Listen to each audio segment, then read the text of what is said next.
नमस्कार. 3 February 2021च्या Loksatta newspaper डिस्कशनमध्ये आपलं सर्वांचं स्वागत आहे. आजच्या न्यूज डिस्कशनची जी पहिली महत्त्वाची न्यूज आहे ते आहेत उद्धव ठाकरे यांच्या हस्ते योजनांचा शुभारंभ, नवउद्योगांना बौद्धिक संपदेसाठी 10 लाखापर्यंत अर्थसहाय्य. जाहीर झालेल्या इंडिया इनोव्हेशन इंडेक्समध्ये राज्याने दुसरा क्रमांक पटकावलेला आहे. लक्षात घ्या, जी इंडिया इनोव्हेशन इंडेक्स जे आहे त्याला नीती आयोग हे प्रकाशित करते. ठीक आहे, इम्पॉर्टंट आहे. इंडिया इनोव्हेशन इंडेक्स जे आहे ते कोण प्रकाशित करते, तर ते नीती आयोग प्रकाशित करते.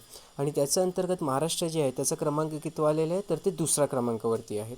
आणि म्हणूनच अजून जास्त चालना देण्यासाठी ठीक आहे आपण काय करतो आहे, तर आपण विविध प्रोजेक्ट्स राबवतो आहे. आणि त्याचाच एक प्रकार म्हणजे काय, तर बौद्धिक संपदेसाठी आता 10 लाखापर्यंत अर्थसहाय्य दिली जाईल अशी योजना जी आहे ती उद्धव ठाकरे यांनी आखलेली आहे.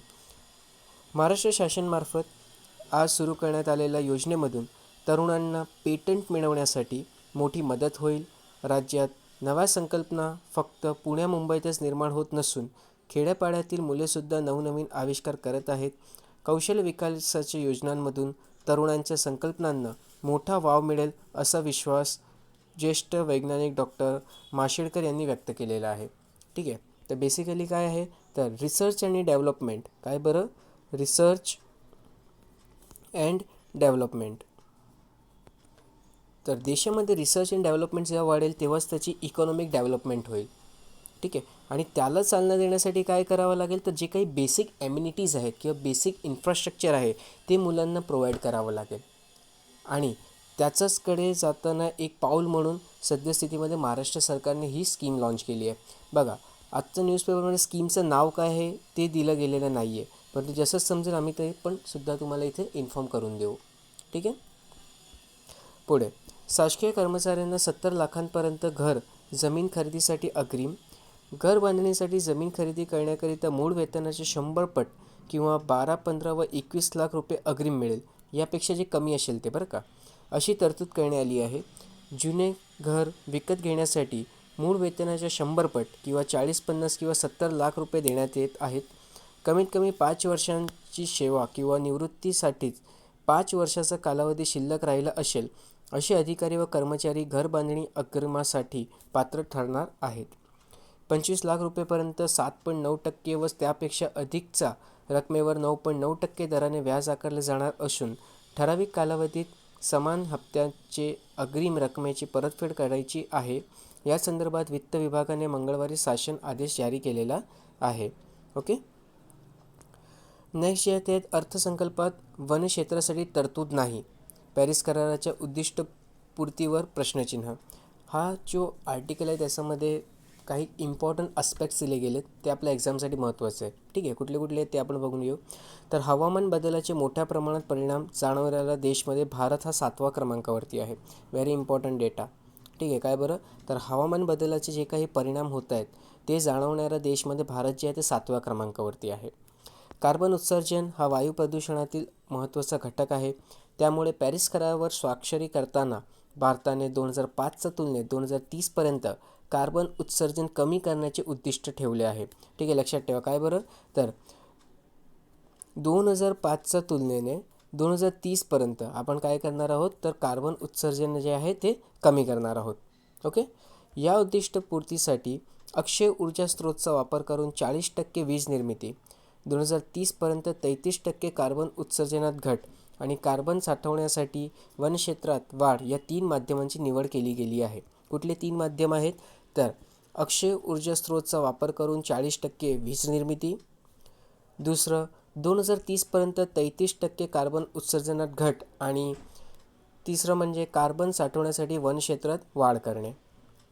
त्यापैकी 2013पर्यंत जितक्या प्रमाणात वनक्षेत्राद्वारे कार्बन शोषण झाले आहे त्याचं 14% अधिक शोषण करण्या इतके वनक्षेत्र 2030पर्यंत तयार करण्याचे माध्यम अतिशय महत्त्वाचे आहेत. ओके. तर पॅरिस क्लायमेट चेंज ॲग्रीमेंट आणि त्याच्यामध्ये इंडियाने जे काही निश्चय केले आहेत ते खूप जास्त महत्त्वाचे आहेत. ओके, पुढे बघूया आता अजून काही न्यूज आहे. पुढची जी न्यूज आहेत ते आहेत गरिबांना उत्पन्न क्षमता वाढवण्यासाठी उपाययोजनांची आवश्यकता. नोबेल प्राप्त अर्थतज्ञ डॉक्टर अभिजित बॅनर्जी यांचे मत. ठीक आहे, तर अभिजित बॅनर्जी जे आहेत ते एक नोबेल प्राप्त भारतीय वंशाचे एक व्यक्तिमत्व आहे. ठीक आहे, ज्यांना इकॉनॉमिक्समध्ये नोबेल मिळालेलं आहे. ओके, लक्षात ठेवा. त्यानंतर पुढे काय सांगितलं त्यांनी की गरिबांची उत्पन्न क्षमता वाढवण्यासाठी उपाययोजनांची आवश्यकता आहे. ठीक आहे, आपण पहिली जी स्कीम बघितली होती की ज्याच्या माध्यमातून विकास कौशल्य देण्यासाठी आपण विविध योजना राबवत आहे, तो पण याचाच एक भाग म्हणून आपण कन्सिडर करू शकतो. ठीक आहे, बेसिकली काय आहे माहिती आहे का की स्किल्स डेव्हलपमेंट करा. आणि स्किल्स डेव्हलपमेंट कशा प्रकारात करता येईल, तर बघा, स्किल डेव्हलपमेंट करण्यासाठी सर्वात महत्त्वाचं काय असतं तर तो एज्युकेशन. ठीक आहे, अभिजित बॅनर्जी काय म्हणतात, एज्युकेशन द्या. एज्युकेशन दिल्यानंतर जर एखादा प्लांट वगैरे उभारायचं आहे किंवा एखादा प्रकल्प उभारायचा आहे तर त्यासाठी काय लागतो, त्यासाठी लागतो इन्व्हेस्टमेंट. ओके, आणि सध्याची महाराष्ट्र गव्हर्नमेंटने स्कीम चालू केली त्याच्या माध्यमातून आपण काय प्रोव्हाइड करतो आहे तर ते इन्व्हेस्टमेंट. ओके, पुढे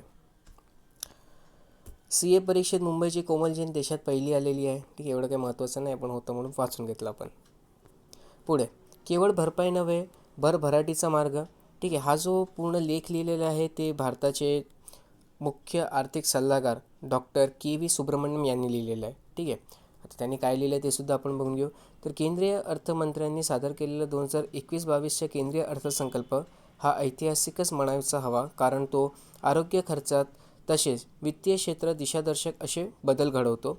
पायाभूत सामाजिक सुविधा वाढवणारा हा अर्थसंकल्प मानवी विकासासाठी उपयुक्त ठरणारा आणि पुढील काळात उत्पादकता वाढ तसेच सकल राष्ट्रीय उत्पन्नाला म्हणजे GDP वाढ यांचा मार्ग मोकळा करणारा आहे. ओके, आता लक्षात घ्या, हा जे व्यक्तिमत्व आहे ती गव्हर्नमेंटची आहे. ठीक आहे, म्हणून ते काय करतील तर इथे गव्हर्नमेंटच्या बाजूने बोलतील. ठीक आहे, तर काय काय ते सुद्धा आपण बघून घेऊ इथे. तर पहिलं म्हणजे आरोग्य सेवासाठी 137% वाढ, राज्य आणि स्वायत्त संस्थांसाठी 2 लाख कोटी रुपयांची तरतूद, व्यतिरिक्त पायाभूत सुविधांवरील खर्चात 32% वाढ, सार्वजनिक क्षेत्रातील 2 बँकांचे आणि विमा कंपनीचे खाजगीकरण, बँकांचा ताळेबंद व्यवस्थापित करण्यासाठी खाजगी क्षेत्रात बॅड बँकेची स्थापना. या वैशिष्ट्यांमुळे केंद्रीय अर्थमंत्री निर्मला सीतारामन यांनी मांडलेला जो अर्थसंकल्प आहे तो लक्षात राहील, असं म्हणणं कोणाचं आहे तर आर्थिक सल्लागार यांचं आहे. आता लक्षात ठेवा, हे जी गोष्ट आहेत ना, इथे जे काही लिहिलं गेलं आहे ना, हा बेसिकली समरी आहे. ठीक आहे, की कुठल्या कुठल्या क्षेत्रावरती काय काय फोकस करण्यात आलेलं आहे यंदाच्या अर्थसंकल्पामध्ये. सर्वात पहिलं काय तर आरोग्य क्षेत्रासाठी 137% वाढ करण्यात आलेली आहे. ओके, तसंच राज्य आणि स्वायत्त संस्थांसाठी 2 लाख कोटी रुपयांची तरतूद, व्यतिरिक्त पायाभूत सुविधांवरील खर्चात 32% वाढ करण्यात आलेली आहे. सार्वजनिक क्षेत्रातील 2 बँकांचे आणि विमा कंपनीचे खाजगीकरण करण्यात येत आहेत. बँकांचे ताळेबंद व्यवस्थापित करण्यासाठी खाजगी क्षेत्रात बॅड बँकची स्थापना करण्यात येणार आहे. पण यंदाच्या अर्थसंकल्पाची आणखी एक खासियत अशी की कर प्रणालीत लक्षणीय सुलभतेसह करांमध्ये कोणतीही वाढ नाही, तसेच मध्यम मुदतीसाठी आर्थिक समायोजनाची चौकट प्रदान करताना मालमत्तेचा रोखीकरणाचा योजनेसह चालू आर्थिक सुधारणांसाठी वित्तीय खर्चात लक्षणीय वाढ केली गेली आहे. ओके, पुढे जे आपले डॉक्टर KV सुब्रमण्यम आहे ते लेखमध्ये एक स्कीम मेन्शन करत आहेत, ते आहेत राष्ट्रीय पायाभूत सुविधा पाईपलाईन. ठीक आहे, ज्याला आपण नॅशनल इन्फ्रास्ट्रक्चर पाईपलाईनसुद्धा म्हणतो इंग्रजीमध्ये. काय बरं, नॅशनल इन्फ्रास्ट्रक्चर पाईपलाईन. ठीक आहे, भारत सरकारचा खूपच जास्त महत्त्वाकांक्षी प्रोजेक्ट आहे. मग आज आपण याच्याविषयी थोडीशी माहिती घेणार आहोत. सर्वात आधी तर लक्षात घ्या की NIP म्हणजे काय तर national infrastructure pipeline. Okay, budget 2019-20च्या जे काही स्पीच होती, ठीक आहे, किंवा 2019-20च्या बजेटमध्ये हा जो प्रोग्राम आहे त्याला लॉन्च करण्यात आला होता. ठीक आहे, या प्रोग्रामच्या माध्यमातून आपण भारताचं इन्फ्रास्ट्रक्चर आहे त्याचा येणाऱ्या 5 वर्षामध्ये 100 लाख करोड रुपयांचे इन्व्हेस्टमेंट करणार आहोत. व्हेरी व्हेरी इम्पॉर्टंट, लक्षात ठेवा. येणाऱ्या 5 वर्षामध्ये आपण किती बरं तर 100 लाख करोड रुपयांचे इन्व्हेस्टमेंट करणार आहोत. ओके, प्रोग्राम कधी लॉन्च करण्यात आला किंवा स्कीम कधी लॉन्च करण्यात आली तर 2019-20चा बजेट स्पीचमध्ये. ओके, आता याच्या माध्यमातून आपण काय करणार आहोत तर आपण हा जो काही पैसा आहे तो आपल्या भारतामध्ये वर्ल्ड क्लास इन्फ्रास्ट्रक्चर बनवण्यामध्ये खर्च करणार आहोत. ओके, त्याच्या माध्यमातून काय होईल तर जे काही इंडियाचे सिटिझन्स आहेत त्यांना क्वालिटी लाईफ प्रोव्हाइड होईल. म्हणजे काय तर त्यांना जगण्यासाठी एक उत्तम सोय भेटेल. ओके, तसंच या स्कीमच्या माध्यमातून आपण काय करणार आहोत, तर आपण फक्त डॉमेस्टिकच नव्हे तर फॉरेन इन्व्हेस्टमेंटसुद्धा आकर्षित करतो आहे. ओके, महत्त्वाचं आहे हां का. काय बरं, तर फक्त डॉमेस्टिक नव्हे तर फॉरेन इन्व्हेस्टमेंटसुद्धा आपण काय करतो आहे, आकर्षित करतो आहे. आणि या प्रोग्रामच्या माध्यमातूनच किंवा या स्कीमच्या माध्यमातूनच आपण जे आपलं उद्देश ठेवलेलं आहे की वर्ष 2025पर्यंत भारत हा $5 ट्रिलियन इकॉनॉमी बनेल. ठीक आहे, तर ते उद्दिष्ट आपण काय म्हणतो त्याला अचीव करण्यासाठी आपल्याला मदत होणार आहे या प्रोजेक्टच्या माध्यमातून. ठीक आहे, आता या प्रोजेक्टसाठी आपण एक टास्क फोर्स बनवली होती. ती टास्क फोर्स जी बनवली होती, नाव लक्षात ठेवा, अतनु चक्रवर्ती यांचा अंतर्गत. ठीक आहे, टास्क फोर्सचे अध्यक्ष कोण होते, तर अतनु चक्रवर्ती. ओके, त्यांनी स्वतःचा जो रिपोर्ट आहे तो मे 2020मध्ये सबमिट केला आणि त्याच्या माध्यमातून त्यांनी कुठले कुठले ऑब्झर्वेशन्स दिले ते लक्षात घ्या, हे इम्पॉर्टंट आहे. ओके, सर्वात पहिलं काय की भारताला येणाऱ्या 5 वर्षासाठी 111 लाख करोडची गरज आहे ॲज अ इन्व्हेस्टमेंट. ठीक आहे, आणि गव्हर्नमेंटने किती पारित केलं, तर 100 लाख करोड.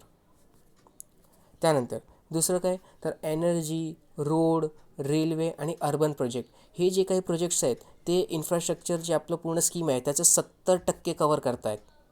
ठीक आहे, कुठले कुठले, एनर्जी, रोड, रेल्वे आणि अर्बन प्रोजेक्ट्स.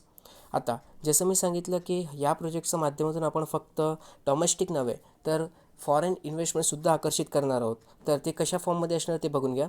केंद्र जे आहे ते 39% याच्यामध्ये सहभाग देईल, राज्य जे आहे ते 40% सहभाग देईल आणि उर्वरित जे 21% रक्कम आहे, ठीक आहे, ती रक्कम येणार आहे प्रायव्हेट सेक्टरमधनं.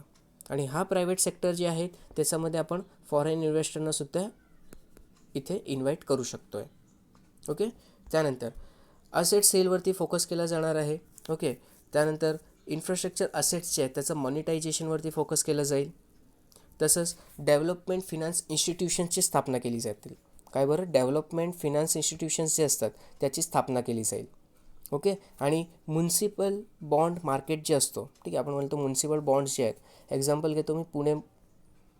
ओके, तर पुणे पालिका जी आहे, महानगरपालिका जी आहे, त्यांनी काय केलं होतं, त्यांनी इन्फ्रास्ट्रक्चर बॉन्ड्स बाहेर पाडले होते, ज्याला आपण पुणे म्युन्सिपल कॉर्पोरेशन बॉन्ड म्हणतो. ओके, तर अशा प्रकारचे जे बॉन्ड असतात तर ते बॉन्ड मार्केटवरती फोकस केला जाणार आहे. त्यानंतर टास्क फोर्स जे बनवलं गेलं होतं त्यांनी 3 कमिटीज बनवण्याची सुद्धा शिफारस केली होती. कुठले 3 कमिटीज आहेत, तर सर्वात पहिली जी कमिटी आहेत ते आहेत committee to monitor NIP progress and eliminate delays. Okay, committee बनवली जाईल जे NIPचं प्रोग्रेस आहे, ओके, त्याच्यावरती लक्ष ठेवून असणार आहे आणि जे काही अडचणी येत आहेत त्याला कमी करण्यामध्ये ती मदत करेल. दुसरं, steering committee at each infrastructure ministry level. ठीक आहे, ज्या काही मिनिस्ट्री लेवलवरती इन्फ्रास्ट्रक्चर प्रोजेक्ट्स चालले आहेत तिथे एक स्टिअरिंग कमिटी असेल जे त्याच्यावरती लक्ष ठेवायचं काम करेल आणि फॉलोअप घेत राहील. ठीक आहे, की किती प्रोजेक्ट कंप्लीट झाला आहे, किती बाकी आहे, किती टाईम लागेल. त्यानंतर तिसरी जी कमिटी असेल ती असेल steering committee in DEA for raising financial resources for the NIP. Okay, आता डिपार्टमेंट ऑफ इकॉनॉमिक अफेअर्सच्या अंतर्गत एक स्टिअरिंग कमिटी असेल जे काय करेल, तर फिनान्शियल रिसोर्सेस डेव्हलप करण्यासाठी, म्हणजे NIP प्रोजेक्ट कंप्लीट करण्यासाठी आपल्याला काय लागणार, पैसा लागणार आहे, तर तो पैसा कसा उभा करता येईल त्याच्यावरती ते लक्ष ठेवून असणार. ओके, तर हे 3 कमिटीची रेकमेंडेशनसुद्धा दिली होती कोणी, अतनु चक्रवर्ती कमिटीने. ओके, NIP प्रोजेक्टसाठी एवढी इन्फॉर्मेशन पुरेशी आहे, पण लक्षात ठेवा खूपच महत्त्वाकांक्षी प्रोजेक्ट आहे. ठीक आहे, मग याच्यावरती प्रश्न रिफ्लेक्ट होऊ शकतो. त्यानंतर पुढे भारतातील आर्थिक क्षेत्रातील परिवर्तनाची सुरुवात या अर्थसंकल्पाने होऊ शकते. या संदर्भात 3 महत्त्वाचे उपक्रम राबवण्यात येणार आहे. Very important. आता हे जे आहेत ते हायलाईट्स आहेत. ठीक आहे, म्हणजे खूपच महत्त्वपूर्ण हे 3 प्रोजेक्ट्स आहेत. सर्वात पहिलं कुठलं आहे, पहिला उपक्रम म्हणजे बॅड बँकची स्थापना करणे, जिथे बुडीत मालमत्तेच्या रोखीकरणाबाबत महत्त्वपूर्ण निर्णय घेण्यास सक्षम करण्यासाठी खाजगी क्षेत्रातील संरचनेद्वारे अंमलबजावणी केली जाईल. दुसरा उपक्रम म्हणजे कायद्यात आवश्यक ते बदल करून सार्वजनिक क्षेत्रातील 2 बँकांचे आणि विमा कंपनीचे खाजगीकरण प्रस्तावित केले गेले आहे.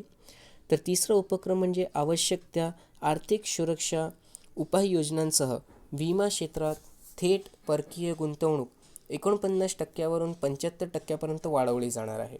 ठीक आहे, हे 3 पॉईंट्स आहेत ते लक्षात ठेवा. सर्वात पहिलं कुठलं, तर बॅड बँकेची स्थापना केली जाणार आहे.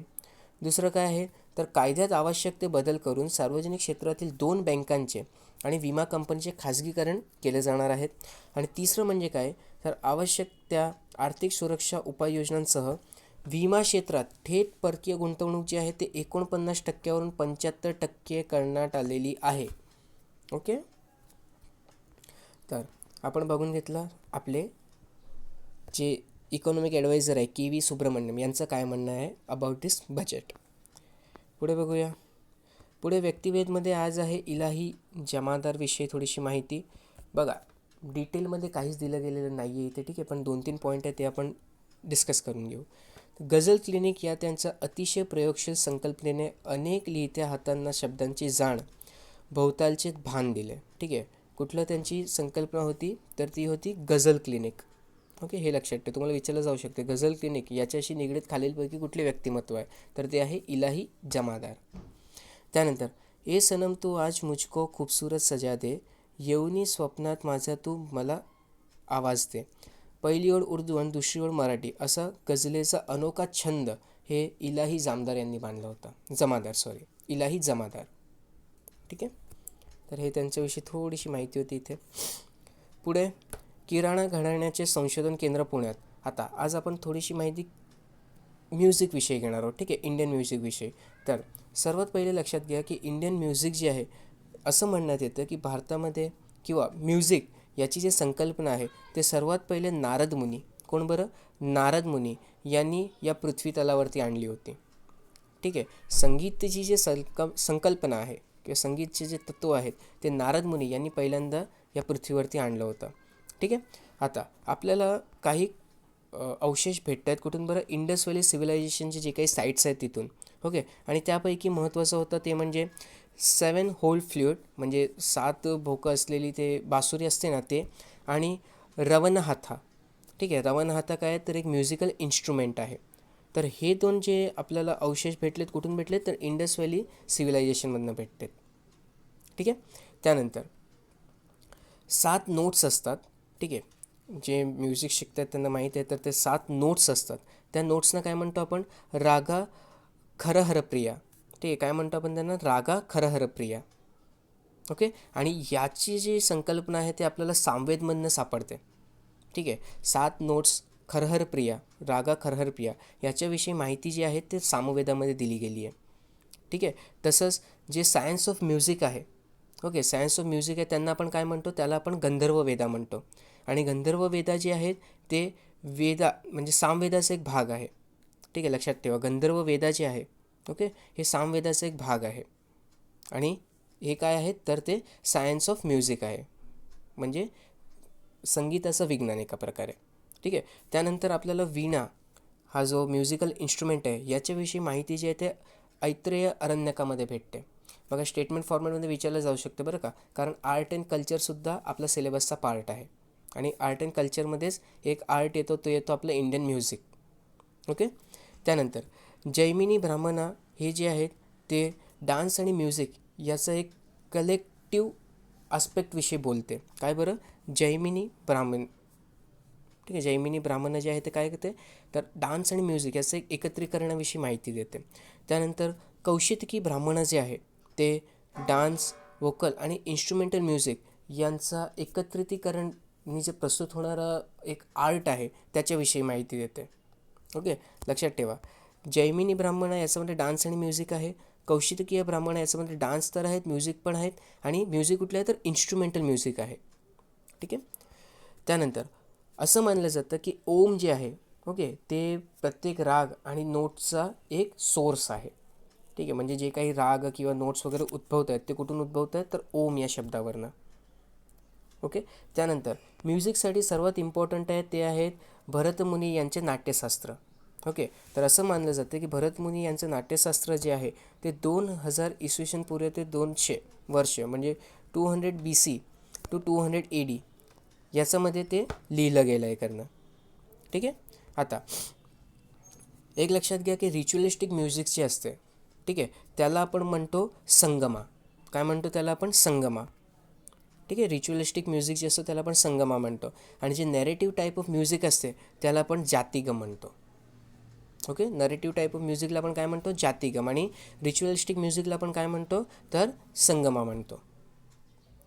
आता पुढे म्युझिक आणि त्याचे रिलेटेड थोडेसे बुक्स दिले गेले, त्याच्याविषयी आपण माहिती घेऊया. तर भरतमुनीचं जे पुस्तक आहे त्याचं नाव आहे नाट्यशास्त्र. ठीक आहे. त्यानंतर सारंगदेवा यांनी संगीत रत्नाकर हे पुस्तक लिहिली आहे. मतंगाने बृहद्देशी या पुस्तकाचं निर्माण केलेलं आहे. त्यानंतर नंदानी संगीत मकरंद. पुढे राममत्या यांनी स्वरमेला कलानिधी या पुस्तकाचं लिखाण केलेलं आहे. आणि शेवटी म्हणजे व्यंकटमखी यांनी चतुर्दांडी प्रकाशिका. ठीक आहे. आता जोड्या लावामध्ये हा तुम्हाला प्रश्न येऊ शकतो, इम्पॉर्टंट आहे. काय बरं, की भारतमुनीने कुठली पुस्तक लिहिली आहे, किंवा नंदाने कुठली पुस्तक लिहिली आहे, त्यानंतर रामामत्याने कुठली पुस्तक लिहिली आहे. ठीक आहे. तर लक्षात ठेवा, काय भारतमुनीचं नाट्यशास्त्र, सारंगदेवा यांचे संगीत रत्नाकर, मतंगा यांचा बृहद्देशी, त्यानंतर नंदा यांच्या संगीत मकरंद, त्यानंतर राममत्या यांच्या स्वरमेला कालानिधी, आणि शेवटचा म्हणजे व्यंकटमखी यांचा चतुर्दंडी प्रकाशिका. ओके. आता खाली काही स्वर्सचे टाईप दिले गेले आहेत. आपण जेव्हा स्वर म्हणतो तेव्हा आपण काय कुठल्याच प्रकारचे स्वर आपल्या लक्षात येते तर सा रे गा मा प ध नि सा. ठीक आहे. परंतु लक्षात ठेवा, सा हा साधजा म्हणजे सा आपण जे म्हणतो ते एक शॉर्ट फॉर्म आहे. ओके. परंतु ॲक्च्युली तो स्वरचं नाव काय आहे तर साधजा स्वर आहे तो. ठीक आहे. त्यानंतर रे जो म्हणतो त्याला आपण ऋषभा स्वर म्हणतो. गावर्ण गांधारा, मावर्ण माध्यमा, पावर्ण पंचमा, त्यानंतर दवर्ण दैवेता, आणि निवर्ण निषेधा. ओके. तर सा रे गा मा प ध जे आहेत ते काय आहेत तर ते ॲब्रिवेटिव्स आहेत या स्वरांचे. ॲब्रिवेटिव्ह म्हणजे शॉर्ट फॉर्म. ओके. पुढे आपण बात करणार आहोत राग विषयी. ओके. तर लक्षात घ्या, रागचे 6 प्रकार आहेत. कुठले कुठले? सर्वात पहिला येतो भैरवा, त्यानंतर येतो हिंडोल, त्यानंतर येतो दीपक, नंतर मेघ, नंतर श्री, आणि शेवटचा मालकुश. ओके. आता कधी कधी विचारलं जातो की भैरवा राग जो आहे तो कुठल्या वेळेला गायला जातो. तर लक्षात ठेवा, भैरवा राग जे आहे ते अर्ली मॉर्निंग, ठीक आहे, ज्याला आपण डॉन म्हणतो, तर त्या काळेला गायला जातो. त्यानंतर हिंडोल जे आहे तो मॉर्निंगमध्ये, दीपक जे आहे ते रात्रीचा, मेघ जे आहे ते उशिरा रात्रीमध्ये किंवा लेट नाईट ज्याला आपण म्हणतो, श्री जे आहे ते संध्याकाळी, आणि मालकुश जे आहे ते मिड नाईटमध्ये. ठीक आहे. हे रागांचे टाईप्स आहेत ना, आणि इम्पॉर्टंट आहे. ओके. मध्यंतरी UPSCमध्ये याच्यावरती एकदा प्रश्न आला होता की भैरवा राग जे आहे ते कधी गायला जातो करणं, आणि ते स्टेटमेंट फॉर्ममध्ये देतात. खरं आहे का खोटं ते आपल्याला ओळखायचं असतं. ओके. अजून एक महत्त्वाचे म्हणजे काय तर भैरवा राग जे आहे, ठीक आहे, हा शांतता हा भाव प्रस्थापित करतो. ठीक आहे. ज्याला आपण पीससुद्धा म्हणतो. मूड आपण म्हणतो ना, कुठला मूड तो दाखवतो, तर भैरवा राग जो आहे तो शांतता किंवा पीस हा मूड दाखवतो. ओके. त्यानंतर हिंडोल जे आहे ते लव, ज्याला आपण स्वीटनेस ऑफ द यंग कपलसुद्धा म्हणतो इंग्रजीमध्ये. ठीक आहे. तर तो राग दाखवतो किंवा तो मूड दाखवतो. त्यानंतर दीपक जे आहे ते हमदर्दी दाखवतो, ज्याला आपण कंपॅशन म्हणतो. ठीक आहे. मेघ जे आहे ते करेज दाखवतो, हिंमत दाखवतो. त्यानंतर श्री जे आहे ते ग्लॅडनेस दाखवतो. काय दाखवतो बरं? ग्लॅडनेस. ओके. आणि मालकुश जे आहे ते ब्रेवरी दाखवतो किंवा वीरता दाखवतो. ओके. हा त्याचे मूड्स आहेत, हे लक्षात ठेवा, इम्पॉर्टंट आहे बरं का. त्यानंतर अजून महत्त्वाचं काय होतं तर मालकुश आणि श्री जे आहेत, कुठले कुठले? मालकुश आणि श्री जे आहेत ते हिवाळ्यामध्ये गायले जातात, म्हणजे त्याच्याशी सीझनसुद्धा रिलेटेड आहेत बरं का. त्यानंतर मेघ जे आहे ते पावसाळ्यामध्ये, दीपक जे आहे ते उन्हाळ्यामध्ये. ओके. भैरव जे आहे ते ऑल सीझन आहे. ठीक आहे. आणि हिंडोल जे आहे ते पानखर ऋतू जे असते, ठीक आहे, त्याच्यामध्ये तो गायला जातो. तर याचं एक बॉक्ससारखं तुम्ही बनवून घ्या. मी टेलिग्राम चॅनलवरती याचा बॉक्ससुद्धा अवेलेबल करून देईन. ठीक आहे. तर टेन्शन घ्यायची गरज नाही, तिथून तुम्ही कॉपी करू शकतात. त्यानंतर आता इथे माहिती दिली गेली आहे ते म्हणजे किराणा घराण्याविषयी. ठीक आहे. काय सांगितलं गेलं आहे की ज्येष्ठ गायिका जे आहे डॉक्टर प्रभा अत्रे यांचा पुढाकारानुसार किराणा घराण्याचे संशोधन केंद्र जे आहे ते पुण्यात प्रस्थापित करण्यात आले आहेत. ओके. आता सर्वात पहिलं आणि महत्त्वाचं लक्षात घ्या की किराणा घराणा जे आहे, ठीक आहे, ते खयाल किंवा असं सुद्धा लिहू शकतात ख्याल. ठीक आहे. हा जो म्युझिकचा प्रकार आहे त्यातलं एक घराणं आहे. ठीक आहे. आणि खयाल म्युझिकसाठी आमिर खुसरो, ठीक आहे, काय बरं, आमिर खुसरो. असं मानलं जाते की खयाल या संगीताची जी रचना आहे ते आमिर खुसरो यांनी केलेली आहे. ठीक आहे, व्हेरी व्हेरी इम्पॉर्टंट प्रश्न येऊ शकतो की आमिर खुसरोविषयी खालील स्टेटमेंट्स जे आहेत ते लक्षात घ्या आणि त्याच्यामध्ये विचारलं जाऊ शकते खयाल या संगीत प्रकाराची रचना आमिर खुसरोने केली आहे, तर तो उत्तर बरोबर असणार आहे. ठीक आहे, तसंच खयाल जे आहेत त्याला बंदिशसुद्धा म्हणलं जातं. काय म्हटलं जातं? बंदिश. ठीक आहे, बंदिशसुद्धा म्हटलं जातं खयाल प्रकारचं जे आपलं म्युझिक आहे त्याला. ठीक आहे, आता या खयालच्या अंतर्गतच बरेच सारे घराणे आहेत, जसं की ग्वालियर घराणा झाला, त्यानंतर किराणा घराणा झाला, आग्रा घराणा झाला, पटियाला घराणा झाला, त्यानंतर भेंडी बाजार घराणा झाला. ठीक आहे, तर हे सर्व घराणे आहेत. आता आपल्यासाठी महत्त्वाचं काय? आपल्यासाठी महत्त्वाचं आहे ते म्हणजे किराणा घराणा. ठीक आहे, तर लक्षात ठेवा किराणा घराणा जे आहे त्याला उत्तर प्रदेशमधनं याची ओळख भेटलेली आहे. ठीक आहे, तुम्हाला विचारलं जाऊ शकतं की किराणा घराणा याचे म्हणजे उत्पत्ती कुठून झाली, तर ते उत्तर प्रदेश या राज्यामधनं झालेली आहे. ठीक आहे, त्यानंतर नायक गोपाल, कोण बरं? नायक गोपाल. नायक गोपाल हे एक महत्त्वाची व्यक्ती आहे जे या घराण्याशी रिलेटेड आहेत. ओके, हे लक्षात ठेवा, हे इम्पॉर्टंट आहे. त्यानंतर पुढे काय होतं, तर किराणा घराणा जे आहे ते स्वतःच्या स्लो टेम्पोसाठी खूप जास्त फेमस आहे. ठीक आहे, एकदम हळूहळू ते लोक गातात, त्याला काय म्हणतो आपण? Slow tempo. ओके, तर लक्षात ठेवा किराणा घराणा जे आहे ते स्लो टेम्पोसाठी फेमस आहे. ओके, आणि दोन महत्त्वपूर्ण जर आपण व्यक्तिमत्वाचा विचार केला इथे, तर पहिले आहेत पंडित भीमसेन जोशी. पंडित भीमसेन जोशी. आणि दुसरी जे व्यक्ती आहेत ते आहेत गंगूबाई हंगल. ठीक आहे, तर ही दोन व्यक्ती जी आहे ते या खयाल घराण्याशी रिलेटेड आहेत. सॉरी, खयाल नाही, किराणा घराण्याशी रिलेटेड आहेत. ओके, लक्षात ठेवा. काय बरं, तर दोन व्यक्ती कोण कोण? पंडित भीमसेन जोशी आणि गंगूबाई हंगल, हे दोन जे आहेत ते किराणा घराण्याशी रिलेटेड आहेत. ठीक आहे, आणि किराणा घराणा हा फेमस आहे कुठे आपण बघितलं तर त्याची उत्पत्ती जी आहे ते उत्तर प्रदेश या राज्यामधनं झालेली आहे. आणि या दोन व्यक्तींमुळे ते महाराष्ट्र आणि कर्नाटक या दोन राज्यामध्ये खूप जास्त फेमस आहे. ओके, तर आपण थोडीशी माहिती किराणा घराणे याच्याविषयी सुद्धा बघितली. पुढे बघूया अजून काही न्यूज आहे का. म्यानमारवर निर्बंधाची शक्यता, निवडणुकीत बहुमत मिळालेला सू ची यांच्यासह बहुसंख्यक राजकीय नेते नजरकैद आहेत. आता महत्त्वाचं काय आहे माहिती आहे का, की म्यानमारमध्ये झालेलं आहे कू. ठीक आहे, कू करणे म्हणजे काय, तर जी लोकशाही सरकार होती त्याला हटवून तिथे मिलिटरीने, ठीक आहे, सर्व राज्यकारभार स्वतःच्या हातात घेतलेला आहे. ओके, आणि त्यामुळे काय होतं आहे, तर जे काही इतर आजूबाजूचे देश आहेत ते काय म्हणतात की आम्ही म्यानमारवरती निर्बंध टाकणार आहे. आणि याच्यामध्ये सर्वात पुढे आहेत ते आहेत USA. Okay, very very important news. वर्षातील शब्द म्हणून ऑक्सफर्डने आत्मनिर्भरता याच्यावर शिक्कामोर्तब केलेली आहे. Very important. बऱ्याच वेळी हा प्रश्न विचारला जातो आणि क्लास सी आणि क्लास डीमध्ये जे तुम्ही क्लास सी आणि क्लास डीची एक्झाम देतात ना, तिथे हा फेवरेट क्वेश्चन असतो की वर्षातील शब्द म्हणून ऑक्सफर्डने कुठल्या शब्दाला मान्यता दिलेली आहे. तर यंदाचा जो शब्द असणार आहे तो आहे आत्मनिर्भर. ओके, किंवा आत्मनिर्भरता, हे लक्षात ठेवा, अख्खा शब्द लक्षात ठेवा, आत्मनिर्भरता. ओके, त्यानंतर मलेरिया मोहिमेसाठी भारतीय वंशाचे डॉक्टर जागतिक समन्वयक. आता इथे आपल्यासाठी महत्त्वाचं आहे ते आहे मलेरिया. मलेरियाविषयी आपण आधीच आपलं 29 नोव्हेंबर 2020च्या न्यूज डिस्कशनमध्ये कवर केलेलं आहे.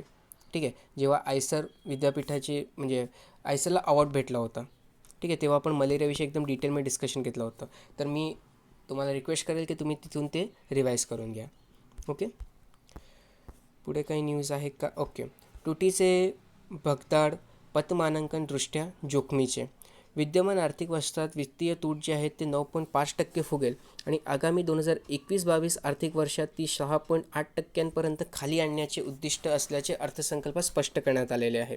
ठीक आहे, एक लक्षात ठेवा की वित्तीय तुटीचा जेव्हा आपण एखादा अर्थसंकल्प मांडतो, ठीक आहे, तर जे काही पतमानांकन संस्था वगैरे आहेत, ओके, तर त्यांना असं वाटते की बाबा अर्थतुटीचा जे काही किंवा वित्तीय तुटीचा जे काही अर्थसंकल्प मांडला जातो त्याच्यामध्ये देशाची जी आर्थिक परिस्थिती आहे ते वाईट व्हायला सुरुवात होते. आणि त्यामुळे काय करतात माहिती आहे का, ही पतमानांकन जी काही कंपनीज आहेत ते दिलेली रेटिंग कमी करायला सुरुवात करतात. ओके. आणि रेटिंग कमी झाल्यामुळे काय होते तर इन्व्हेस्टमेंटसुद्धा कमी होतं. आणि त्याचमुळे सांगितलं गेलं आहे की जे पतमानांकन जी काही फर्म्स आहेत, ओके, ते काय करणार आहेत तर ते चान्स आहे किंवा त्यांनी एक म्हणता येईल ना, एक आयडिया दिली आहे की आम्ही तुमची जी काही रेटिंग्ज आहेत त्याला कमी करू शकतो आहे. ओके. आता काय ते देणार आहे रेटिंग ते आपण बघूच काय होणार आहेत ते. तर आजचं म्हणजे 3 फेब्रुवारी 2021चं न्यूज डिस्कशनमध्ये एवढीच माहिती होती. परंतु आपलं 26 जानेवारीच्या न्यूज डिस्कशनमध्ये थोडंसं सेक्शन राहिलं होतं, तर ते मी आज इथे कवर करून घेतो. ओके. आपल्याला अवॉर्ड्स बघायचे होते 26 जानेवारीचा, आणि आपण तेव्हा पद्मश्री अवॉर्डविषयी डिस्कशन केलेलं आहे. आजचं आपण डिस्कशन करणार आहेत ते आहेत राष्ट्रीय बाल पुरस्कारावर महाराष्ट्राची मोहर. ठीक आहे. आता कुठले कुठले स्टुडंट्स आहेत ज्यांना हे पुरस्कार भेटलेले आहेत ते आपण बघून घेऊ. तर शौर्य, संशोधन, कला, ज्ञानजन, क्रीडा या क्षेत्रातील उत्कृष्ट कामगिरी करणाऱ्या मुलांना देण्यात येणारा राष्ट्रीय बाल पुरस्कार राज्यातील मुलांनी मोहर उमटवली आहे.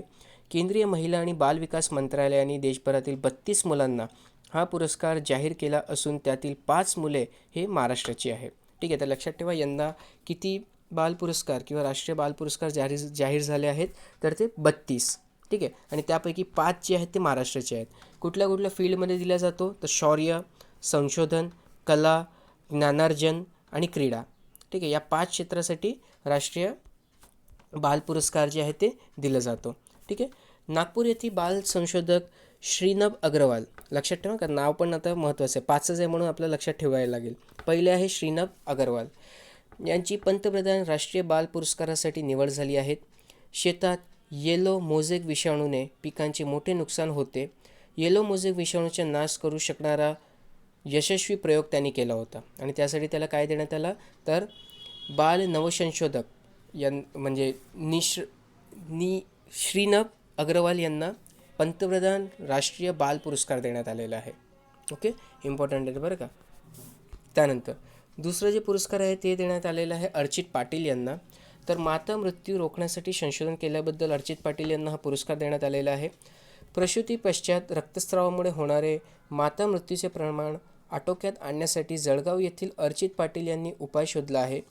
अर्चित हा जळगावचा काशीनाथ फ्लोड पब्लिक स्कूलमध्ये इयत्ता 9वी शिकत आहेत. अर्चितचे वडील डॉक्टर राहुल हे स्त्रीरोग तज्ज्ञ असून आई डॉक्टर अर्चना या मूलतज्ज्ञ आहेत.